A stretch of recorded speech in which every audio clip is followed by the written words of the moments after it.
Karen blocked the contractor from building a ramp for my neighbor the day he came home, paralyzed from Afghanistan, smiled at his wheelchair and said, well, that's what apartments are for. When he begged her to let him inside, she bent down and said, maybe this neighborhood isn't suitable for your needs anymore. I just stared at her. That was 1 year ago. Last month, she was sentenced to 18 years in federal prison. My neighbor, Mr. Smith, disappeared for 3 months and came back paralyzed from the waist down. I later found out he had served 3 months in Afghanistan. The contractor's truck was already there to install a ramp. Absolutely not, Karen said, popping up out of nowhere. This violates Section 3.2 of our architectural guidelines. All exterior modifications require 30 days notice and board approval. Maria, Liam's wife, was shaking. Karen, he literally cannot get into his house and he's paralyzed. Karen finally looked at Liam in his wheelchair. Hospital band still on. Well, that's what apartments are for. Maybe this neighborhood isn't suitable for your needs anymore. The contractor tried to reason with her. Ma'am, it's just a temporary wooden ramp. We can match whatever color. Are you licensed and bonded through our approved vendor list? Karen interrupted. When he said no, she smiled. Then you're trespassing. I'm calling the police. Liam wheeled forward. Karen, please. I just got home. I haven't seen my kids in 2 weeks. She actually bent down to his level, condescending as hell. You know, I find it interesting that you were walking just fine at the Memorial Day barbecue. Now suddenly you need special accommodations? My jaw dropped. She was actually accusing a paralyzed veteran of faking. I have his medical records right here, Maria said, pulling out paperwork. Karen waved her hand dismissively. Anyone can forge documents. I've seen plenty of R-words pretend to be disabled for special treatment. That's when things got bad. Liam tried to wheel himself up the front steps. Fine, I'll do it myself. But wheelchairs aren't made for stairs. On the second step, he lost his grip and the chair started tipping. I lunged forward but couldn't catch him in time. He crashed backward onto the concrete driveway. The sound was horrible. Metal and flesh hitting pavement. Liam cried out, clutching his back. Maria screamed and ran to him. And Karen? She pulled out her phone and started recording. Everyone see that? He moved his legs. I knew he was faking, but he hadn't moved his legs. It was just his body convulsing from the pain. Tom from next door came running. I'm calling 911. He already had his phone out. 911? Yes, we have a paralyzed veteran who fell from his wheelchair. Karen marched over and shouted loud enough for the dispatcher to hear. This is a false alarm. I'm Karen, HOA president of Willowbrook Estates. This man is faking his injuries for sympathy. He's an actor, not a veteran. Tom stared at her in disbelief. Are you insane? He turned back to his phone. No, please send an ambulance to 1547 Oak. Karen grabbed for his phone. I have legal authority over this property as HOA president. This is a non-emergency. Cancel the ambulance. Karen, call an ambulance. For his acting performance? I don't think so. She was still filming. Liam was turning pale, sweat pouring down his face. My medication, he gasped. It's inside. The nerve pain. Maria was sobbing. He needs his pain meds every 4 hours or the damaged nerves feel like they're on fire. Please, just let us get him inside. Karen lowered her phone. Nerve pain? How convenient. What's next? Emotional support peacocks? More neighbors were gathering now. Jenny, the nurse from 2 houses down, knelt beside Liam. His blood pressure is spiking. This is serious. Karen turned on her. Don't you have an expired vehicle registration? I'd hate to have to report that. That's when 10-year-old Timmy, who Liam used to play catch with before his accident, pushed through the crowd. Why won't you let Mr. Liam go home? He asked Karen. She pointed her clipboard at him. Because rules exist for a reason, young man. Timmy looked at Liam on the ground, then back at Karen. But he's hurt. He protected our country. Karen rolled her eyes. Allegedly. The crowd went silent. You could feel the shift in the air. Tom pulled out his phone. Jenny started live streaming on Facebook. This is Karen Henderson, HOA president of Willowbrook, preventing a paralyzed veteran from entering his home. Karen's face went white. You can't film me without permission. That's illegal. Within minutes, the video had 50 shares, then 80. The contractor, who'd been waiting quietly, revved his truck. You know what? I'm building this ramp. Sue me. Karen screamed about fines and lawsuits, but suddenly no one cared. Karen tries to body block the contractor's truck, screaming, I'll have you all arrested, and starts calling every board member, threatening to sue each neighbor personally for $10,000. But what she didn't know is that we were all ready to dethrone her, once and for all. That night I couldn't sleep. I kept checking my phone every few minutes, watching the video count climb past 127,000 views. Comments poured in from veterans groups offering to help with lawyers and money. Around 2 a.m., my doorbell camera sent an alert to my phone. Someone was walking real slow past my house, stopping to take pictures of my front yard and driveway. They wore a dark hoodie so I couldn't see their face, but the way they moved made my skin crawl. 3 days later, Maria texted me while I was at work. Liam's surgery went okay, but now the insurance company was refusing to pay for the special wheelchair he needed. They said the fall was preventable and sent us a copy of the HOA incident report Karen had filed. Her signature was right there at the bottom, claiming Liam had been reckless and caused his own injuries. I drove straight to Jenny's house after work. She was sitting at her kitchen table with a stack of papers spread out in front of her. These were letters Karen had been sending to every doctor's office and clinic in our area for months. Dr. Patterson's office had given Jenny copies after she asked about them. 3 different letters just about Liam, calling him a drug seeker and saying he was faking his injuries for pain pills. Jenny had found 12 more letters about other neighbors. Tom's son Jake was home from ASU for the weekend, and Tom brought him over to show us something on his laptop. Jake had found Karen's secret Nextdoor account under the name Concerned Resident 2019. Over 200 posts in the last 2 years, all targeting specific people in our neighborhood. She'd posted that the Martinez family were illegal immigrants, that old Mr. Chen was a registered sex offender, that the young couple on Elm Street were dealing drugs from their garage. All lies. Jake had screenshots of everything. The next morning I met with Rachel Moore at a coffee shop downtown. She was a disability rights lawyer who'd seen our video online and wanted to help for free. She looked through all our evidence while sipping her coffee. She explained that viral videos were good for attention, but we needed to prove a pattern of discrimination to really nail Karen legally. We needed more evidence, more people willing to come forward. That afternoon, 3 neighbors from Willow Court showed up at my door with their phones out. They had doorbell camera footage from the last 6 months showing Karen measuring their grass with a ruler at 5 a.m., then filing violations saying their grass was a 1/4 inch too tall. One woman showed me her violation notices. Every single one came right after she'd put up a Biden sign during the election. Karen had measured her grass 8 times that month. 2 days later, Tom called me in a panic. Brian had just shown up at his door with 2 sheriff's deputies, claiming Tom was harassing his wife. The deputies looked uncomfortable as Tom showed them our evidence folder. One of them quietly told Tom he should probably get a lawyer before this went any further. Meanwhile, Liam's GoFundMe had exploded to $45,000 in just 3 days. People from all over the country were donating and sharing their own HOA horror stories. Then Karen filed a complaint with GoFundMe claiming the whole thing was fraud. They froze the funds immediately pending investigation. Maria was crying when she called to tell me. That money was supposed to pay for Liam's therapy and medical equipment. Then came the call that changed everything. It was midnight when my phone rang. Janet from the HOA board was whispering like she was scared someone would hear her. She'd been going through the HOA financial records and found something huge. Karen had stolen $30,000 from our reserve fund over the last 2 years. The money went to a to a landscaping company for improvements that never happened. The company was owned by Brian's brother. Janet said she had copies of everything but was scared to keep them at her house. I threw on clothes and drove to pick her up. We went to the 24-hour FedEx on Central Avenue, both of us checking our mirrors the whole way. While the copies printed, Janet told me more. Karen had dirt on half the board members. She knew about affairs, money problems, even immigration issues some members were dealing with. That's how she stayed in power so long. Everyone was too scared to vote against her. The copies took forever to print, and I kept glancing at the door, half expecting Karen to burst in. Janet handed me a flash drive too. Said she'd recorded some board meetings on her phone when Karen didn't know. We split the documents into 3 sets, one for each of us to keep safe, and one for Rachel Moore, the disability rights lawyer who'd reached out after seeing the video. Rachel filed an ADA complaint with the Department of Justice the next morning, while Jenny set up a schedule on our neighborhood app for people to help Maria with groceries and watching the kids while Liam was still in the hospital. 3 days later,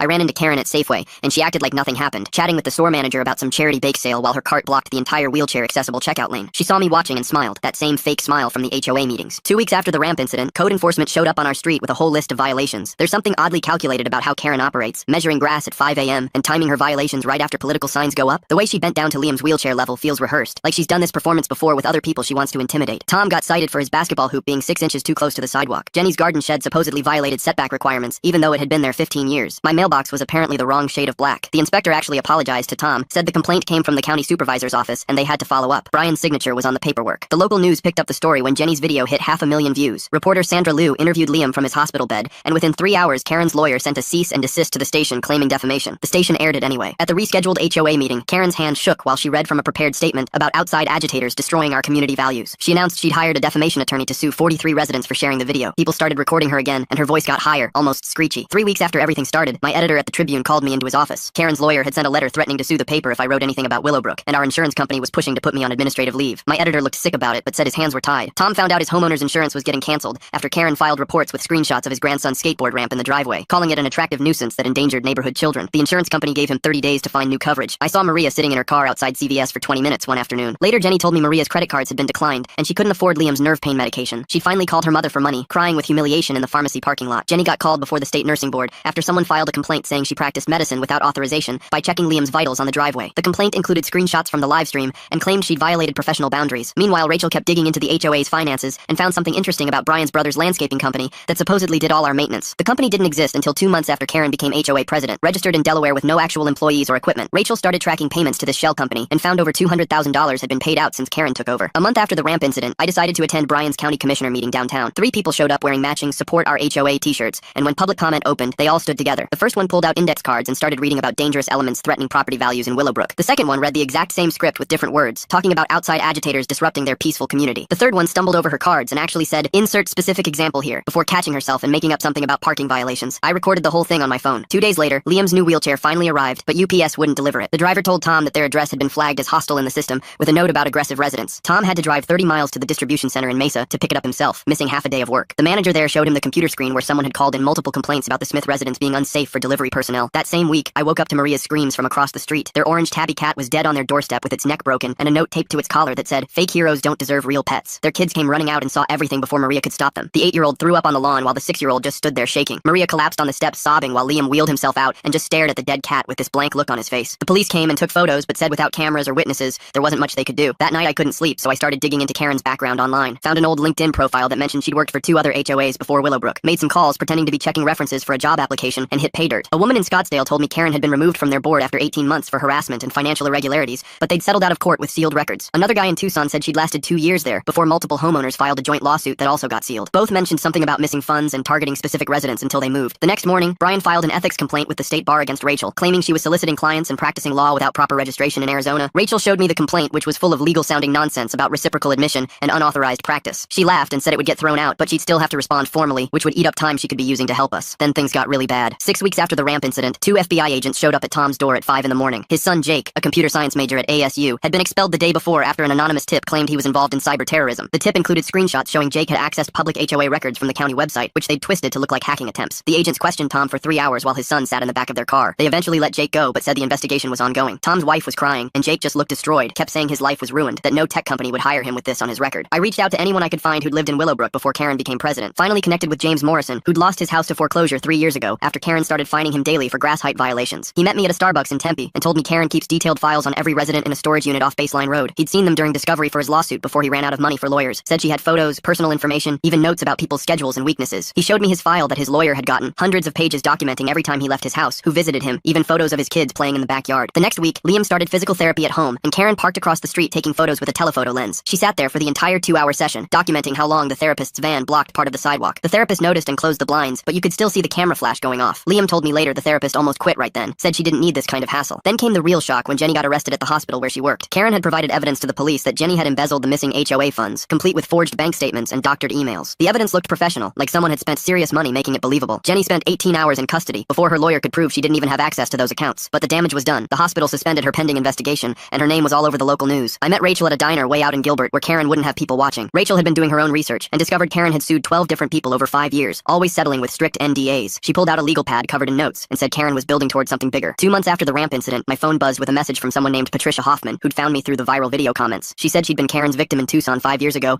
and had boxes of evidence she couldn't use because of an NDA she'd signed after Karen destroyed her life. Patricia called me that night and spent 3 hours describing how Karen had planted drugs in her car, called CPS on her kids, and filed false police reports until Patricia lost custody and had to move states. The next morning, a FedEx truck pulled up with overnight packages from Tucson containing 3 USB drives that Patricia said would end Karen for good. I plugged in the first drive, and my hand started shaking as I heard Karen's voice on recording after recording, bragging to someone about planting evidence, forging HOA documents, and how she loved destroying what she called worthless people who didn't belong in nice neighborhoods. Rachel nearly dropped her coffee when I played the recordings at her office, and she immediately started drafting a RICO lawsuit naming both Henderson's, the fake landscaping company they'd created, and 3 board members who'd been taking kickbacks. She filed it that afternoon with Patricia's evidence attached, and within hours the story exploded across social media when Liam posted a TikTok from his wheelchair. He calmly held up his Purple Heart and medical records while describing each of Karen's lies, and the video hit 1 million views in 12 hours. Veterans started arriving in Willowbrook from all over Arizona, parking their trucks with American flags and Semper Fi stickers outside Liam's house. Patricia shows up with USB drives like she's delivering the final boss battle evidence, and Karen's voice on those recordings probably sounds way too happy about ruining lives for someone who claims to care about property values. 3 days later, 30 veterans in wheelchairs rolled into the American Legion Hall and planned what they called Operation Rolling Thunder. They coordinated a peaceful protest where they'd legally block Karen's driveway by occupying the public sidewalk in shifts, and the next morning they executed it perfectly. Karen came out screaming and called 911, claiming terrorists were attacking her property, but the dispatcher recognized the address from all the previous false calls. The Phoenix newspaper picked up the story and ran my investigation on the front page 10 weeks after the original incident, with Karen's photo under the headline about the HOA president who terrorizes veterans. Their lawyers had reviewed Patricia's evidence and determined we were protected from any defamation claims since everything was documented. Brian got placed on administrative leave that same week when the county discovered he'd been using government computers to run background checks on over 200 Willowbrook families. His supervisor found files dating back 4 years with personal information, credit reports, and notes about which residents Karen wanted to target next. Karen started her stalking campaign against Maria the following week,